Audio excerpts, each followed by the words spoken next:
Hi అండి. So May 17th world hypertension day. So already అయిపోయింది. కానీ world hypertension day theme ఏంటంటే measure your blood pressure accurately, control it, live long.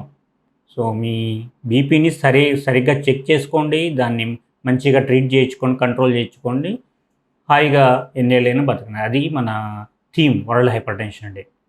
అసలు BP ఎట్లా measure చేసుకోవాలి? So చాలామందికి ఈ మధ్య అందరూ ఎలక్ట్రానిక్ బీపీ ఆపరేటర్స్ కొన్ని ఇంట్లోనే చూసుకుంటున్నారు. సో ఫస్ట్ అసలు ఎలక్ట్రానిక్ బీపీ ఆపరేటర్స్ మంచిదా, లేకపోతే ఇక్కడ మాన్యువల్గా చేసే మేము మెర్క్యూరీ స్పిగ్మోమానోమీటర్ అంటే అది మంచిదా అంటే రెండు మంచివే. మెర్క్యూరీ స్పిగ్మోమానోమీటర్ అనేది గోల్డ్ స్టాండర్డ్. సో ఎలక్ట్రానిక్ కూడా ఇప్పుడు చాలా యాక్యురేట్గా చాలా డివైసెస్ వచ్చినాయి. సో వాటితోనే చెక్ చేసుకోవచ్చు. కానీ చెక్ చేసుకునే విధానం ఇంపార్టెంట్. ఎప్పుడు చెక్ చేసుకోవాలి, ఎట్లా చెక్ చేసుకోవాలి అని. సో బీపీ మీరు వెంటనే నడిచి వచ్చిన వెంటనే ఏమన్నా మీరు స్ట్రెస్లో ఉన్నప్పుడు ఇమీడియట్గా చెక్ చేయకూడదు. సో ప్రశాంతంగా కూర్చొని ఒక పావు గంట తర్వాత చెక్ చేసుకోవాలి. సో టీ కాఫీలు తాగిన వెంటనే చెక్ చేసుకోకూడదు. అట్లాగే స్మోకింగ్ ఆల్కహాల్ తీసుకున్న వెంటనే చెక్ చేసుకోకూడదు. అట్లా చెక్ చేసుకోకుండా ప్రశాంతంగా కూర్చున్నాక ఒక 10 నిమిషాలకు చెక్ చేసుకోవాలి. అది బీపీ ఆపరేటర్స్ కట్టేటప్పుడు సో బాగా టైట్ కట్టకూడదు, బాగా లూజుగా కట్టకూడదు. సో మోడరేట్గా ఉండాలి, హార్ట్ లెవెల్లో ఉండాలి. సో ఇక కాఫ్ కట్టిన తర్వాత మీ హ్యాండ్ అనేది సో ఏమన్నా హార్ట్ లెవెల్కి, హార్ట్ ఇటు ఉంటుంది కదా, ఈ సో మన స్టెథోస్కోపు హార్ట్ లెవెల్లో పెట్టాలన్నమాట. సో మీరు కిందకి మరీ చేయి కిందకి పెట్టి చెక్ చేసుకోకూడదు. సో హార్ట్ లెవెల్లో ఉండాలి. ప్లస్ యావరేజ్ 3 రీడింగ్స్ తీసుకోవాలి. సో 5 మినిట్స్కి ఒకసారి అలా 3 రీడింగ్స్ తీసుకొని దాని యావరేజ్ని బీపీ కింద మనం కన్సిడర్ చేయాలి. సో జనరల్గా బీపీ 140/90 అబవ్ ఉంటే బీపీ అంటాం. సో 140/90 బిలో ఉంటే సో హైపర్ టెన్షన్ లేదు అని చెప్తాం. అది ఇంట్లో సంగతి.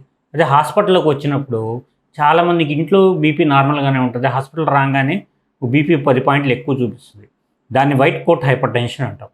డాక్టర్ గారి దగ్గర వచ్చిన టెన్షన్తో మీకు బీపీ పెరిగిపోద్ది. అందుకని చాలామందికి మేము ఇంటి దగ్గర కూడా ఒకసారి చెక్ చేసుకోండి, ఒక 2-3 టైమ్స్. ఇంటి దగ్గర కూడా ఎక్కువ ఉంది అంటే అప్పుడు నెక్స్ట్ టైం వచ్చినప్పుడు బీపీ ట్యాబ్లెట్ మీకు స్టార్ట్ చేస్తామని చెప్తా ఉన్నాను. సో బీపీ ఎంత ఫ్రీక్వెంట్గా చెక్ చేసుకోవాలి? బీపీ ఆపరేటర్స్ ఉంది కదా అని చెప్పి రోజుకి 5 సార్లు 10 సార్లు అట్లా చెక్ చేసుకుని టెన్షన్ పడకూడదు. సో ఒకరోజు ఉదయం చెక్ చేసుకుంటే నెక్స్ట్ డే మధ్యాహ్నం, ఆ నెక్స్ట్ డే రాత్రి, అలా మనం 3 పూటలు చూసుకుంటే మనకి ఏ టైంలో బీపీ ఎట్లుంది ఏంటి అనేది తెలుస్తుంది. అది మనం ప్రశాంతంగా కూర్చున్న తర్వాత ఇంతకు చెప్పినట్టు చెక్ చేసుకోవాలి. సో అట్లా బీపీ చెక్ చేసుకున్న తర్వాత మీరు ఎక్కువ ఉంటే కనుక మీకు బీపీ ఇప్పుడు డాక్టర్ గారిని సంప్రదించి మెడిసిన్ స్టార్ట్ చేయాలా లేదా. సో స్టార్టింగ్లో ఉన్న వాళ్ళకి మెడిసిన్ స్టార్ట్ చేయకుండా ఫస్ట్ లైఫ్ స్టైల్ మాడిఫికేషన్. బీపీకి కూడా ముఖ్య కారణం స్ట్రెస్, ఒబేసిటీ. సో బరువు తగ్గడం, వాకింగ్ చేయడం. సో ఇవన్నీ చూసి మేము వాటిల్లో కూడా రెస్పాన్స్ లేకపోతే ట్యాబ్లెట్ స్టార్ట్ చేస్తాం. ఆ ట్యాబ్లెట్లు ఒకసారి వాడి నార్మల్ అవ్వగానే అందరు చేసే తప్పు, బీపీ ట్యాబ్లెట్ నాకు నార్మల్ అయింది కదా అని ఆపేస్తాడు. అట్లా చేయకూడదు. అట్లా ఆపేస్తే మళ్ళీ బీపీ పెరిగిపోతుంది. సో బీపీ అట్లా పెరిగిపోయి ఒక్కొక్కసారి 180-200కి వెళ్తే గుండెపోటు, పక్షవాతాలు వచ్చే ఛాన్స్ ఉంటుంది. అందుకని బీపీ గురించి అశ్రద్ధ చేయకూడదు. బీపీ అనేది చాలా డేంజరస్. ధన్యవాదాలు.